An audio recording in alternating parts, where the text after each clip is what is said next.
বলল, মা চিন্তা করিস না, তোর গর্ভে যে আছে সে সামান্য কেউ নয়।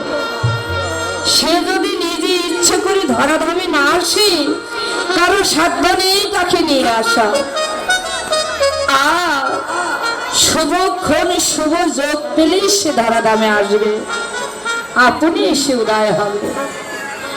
আর সে এসে তার হাত ধরে এই জগতে নদিয়ার মাঝে পশু পাখি কীট পতঙ্গ যত মানব আছে তার হাত ধরে সবাই উদ্ধার হয়ে যাবে। তাই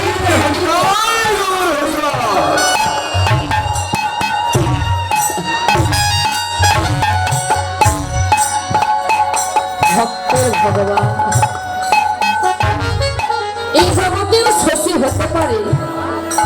শশী তাকেই ভগবান টিকা দিলেন, কে যে অত্যন্ত শশীময়, সেই হলো শশী। আস্তে ভগবানের চৈতন্য মহাপ্রভু যখন আসলে ভক্তকে সঙ্গে করে এনেছে।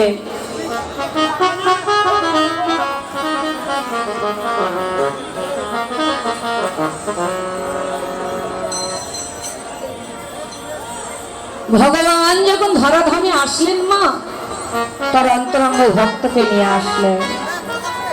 কে? নিমা। নিমায়ের বাড়ির পাশে একজন বৈষ্ণব ছিলেন, বিশুদ্ধ বৈষ্ণব। তার গৃহের পাশে বনের মাঝে একজন বৈষ্ণব হাগর প্রাণ গৌর বলি সাধন ভজন করে আর প্রসাদ পায়। সে হলো মুরারি। মুরারিকে কথা দিয়েছিল ভগবানকে তার যুগে, যে কলিতে আমি যখন যাব তোমাকে সঙ্গে করে নিয়েই যাব। যুগে যুগে জনমে জনমে যখনই আমি অবতীর্ণ হব তুমি আমার সঙ্গে থাকবে। আজ নিয়ে এসেছে, শুধু রূপ পরিবর্তন করেছে। মুরারি কখনো বিবাহ করেন না, সে একজন বৈষ্ণব। সাধন ভজন করিতে করিতে মুরারির বয়স হয়ে যায়। এই তিনকুলে তার কেউ থাই কেউ নেই। তার জন্য যে একটু নয়নের জল ফেলবে এই বান্ধব নেই।